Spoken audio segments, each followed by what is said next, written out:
Welcome back, my name's Steve and thank you for joining me on my photography journey today. And what I want to talk to you about today is this lens. This is the Nikon 24-50 f4 to 6.3 and it's the lens that I got in the kit with the Nikon Z5 and it's one of my most used lenses. I want to talk about it because it's cheap, it's cheerful. Is it any good? So let's have a quick look at some of the specs of this lens. So here we are on the Nikon website and as you can see, the Nikon Z 24-50mm f4 to 6.3. It's got a price on here of £449, which includes taxes and shipping, which is quite normal for lenses on here. But what we actually want is the tech specs. So it's for a full frame lens. So it's for the Nikon FX mount, which is their full frame cameras. It has focal length 24-50, obviously. f4 to 6.3 and you can go as small as f22 to 36, which is good if you want to limit the amount of light that's coming into the camera. Lens construction, 11 elements in 10 groups, if that matters. To me, it doesn't really. On the side, you can see that you've got measurements for the graduation, so 24, 28, 35, 40 and 50 millimeters. Which is quite useful when you're taking pictures and you want to get to a particular focal length. However, what I most often do is just don't go for a particular number, just base it on what's in front of me. So rather than I must shoot this picture at 40 millimeters, it's this tree, that tree, I want to get them both in. Oh look, 38.5 millimeters is what is needed to take that picture. In terms of focusing, it's quite a compact lens. As you can see, when you go to 24 millimeters, so this is the smallest it can be to take pictures. You can't take pictures when it's like that. It needs to be extended in order to take pictures. And that's 24 millimeters and that's 50 millimeters. So everything is actually internal. It doesn't get longer when you go to a bigger focal length. And it's all quite small, so take the lens cap off and it is quite small. This has got a 52mm screw thread on the end, so for adding ND filters or anything like that. My 24-200mm lens has got a 67mm screw thread on it, so I've bought ND filters. I've got 2 of them now and they are both big enough to fit on my 24-200mm lens. And then I use adapters to make them smaller to fit on this smaller lens, so I don't have to buy twice as many filters. I've got the adapters to change the size of them and that works quite well. The minimum focus distance on this lens is 35 centimeters, just over a foot, and that's in all zoom positions, so that's something that's useful to bear in mind. You can't take a picture of something really close up, but 35 centimeters is a fairly sensible amount, I think. Maximum reproduction ratio, not entirely sure what that means, to be honest. If anyone knows, leave a comment below. So this has got 7 blades on the aperture ring, on the actual bit that makes up how big the aperture is. I don't know the technical term for that, I probably should find out. But it's one of those things that if you look into the lens and you can see the opening in there, so you can make it bigger and smaller and you can see the 7 blades that make it up. And is that good? Is that bad? I mean, it does what I want it to do, so it's good, let's say. Tells you about the size and the weight of it, so it's at 195 grams, so nice and light. And as a comparison, my other lenses are significantly heavier than that, so that's one of the strengths of this lens, is the fact that it is so small and light.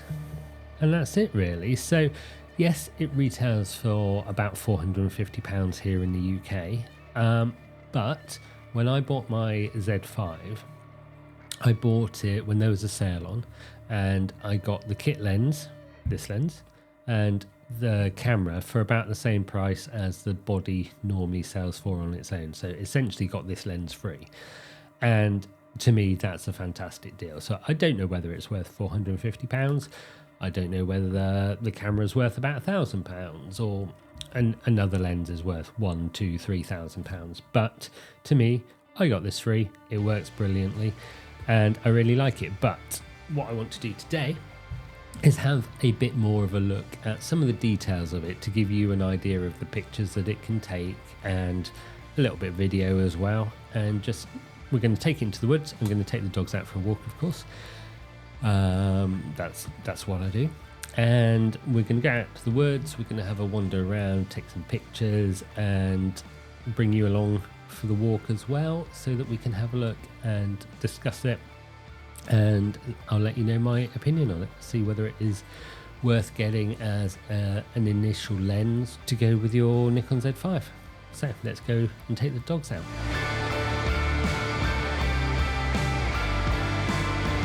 And we're out in the woods today with my Nikon Z5 and my 24-50mm lens.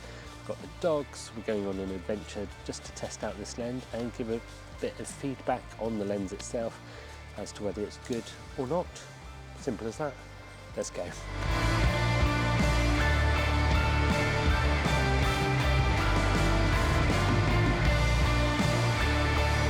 Well, here we go. This is a good starting point, this gate and these trees. Let's try and get a few pictures of this and see what that looks like.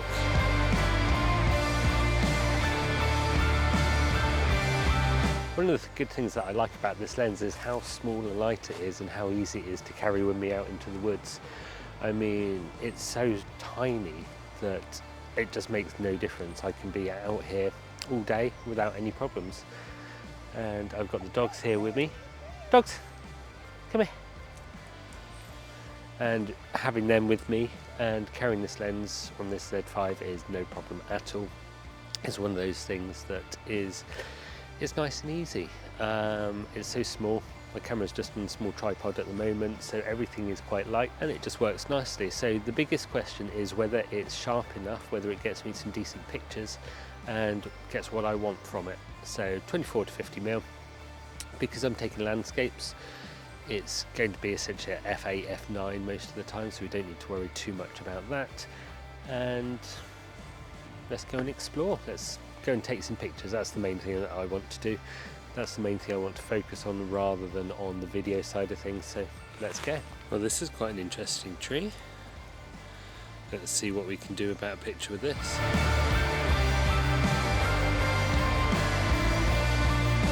So we're in a slightly darker part of the woods now. The camera seems to be okay. I've bumped the ISO up a bit. And other than that, we're just walking around getting some more pictures. And we'll see what these look like.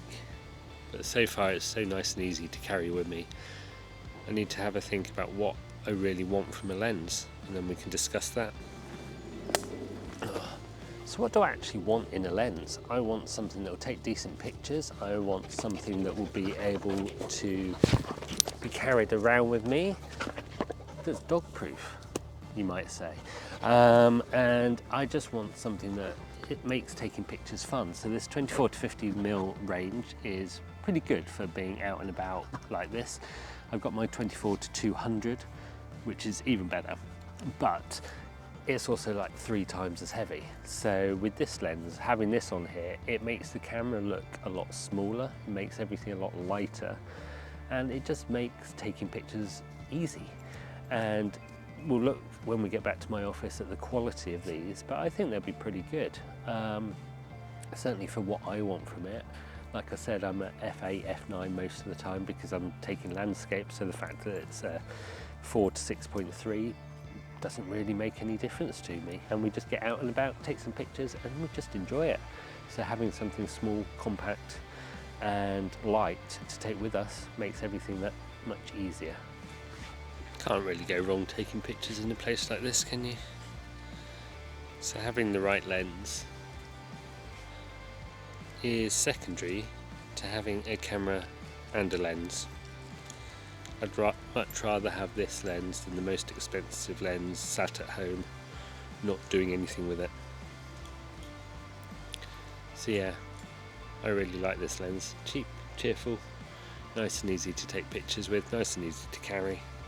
Now that we're back in the office, let's have a look at some of these pictures. So you can see here that I have taken 25 pictures this morning, and there's a variety of them, some in light conditions, some in dark conditions, and we'll just have a look and see what they look like.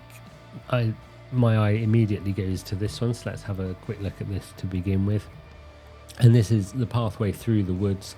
This is a particularly boggy area, so that's why there's kind of bridges over nothing.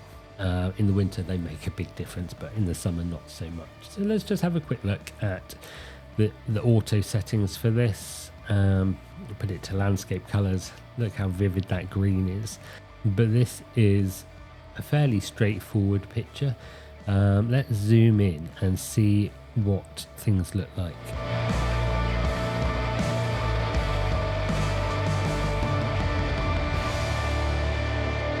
And looking at this picture, this was one that I took near the end of the walk. I wanted to focus on the flower, which I think is a rhododendron, but again, it's not my area of expertise, so comment below if you do actually know what it is. But what I wanted to do was get the nice blurry out of focus background, the nice clear colours of the flower in the foreground, to give a bit of an idea of what a picture looks like. Now, there's been no editing to this at all so far. Let me just do some auto bits and pieces. Let's just go for the landscape preset, and let's have a look at that again in full screen. I mean, I would do significantly more editing to this. I think that's too bright, too saturated for my liking, but it gives us a starting point, and you can see that actually everything looks quite good. I'd be quite happy to display this picture somewhere. The blurring, the bokeh balls in the background all look good. They're rounded, and they are, you can see the individual ones. The flowers at the front are nice and clear as well. You've got the details on the leaves, so you're focusing on the flowers. And as you can see, this picture was taken at 50mm, ISO of 1000, f8 and 1/100th of a second. So f8 is generally going to get a lot in focus, but because we're so close to the subject, the flowers, and the trees in the background are so far away, and they'll be able to focus with pretty much any aperture. And I think that looks really good. So far, look at these pictures, everything's looking good. I'm quite happy with what's come out of this lens. And one of the things that I specifically tried to do was take some different pictures and try and isolate subjects a bit more. So for example, this one, you can see the main subject is this tree. Unfortunately, I couldn't get rid of this tree on the left hand side, but the other trees that were close by, I managed to move those out of the way so that it's just that tree to try and look at some of the details here.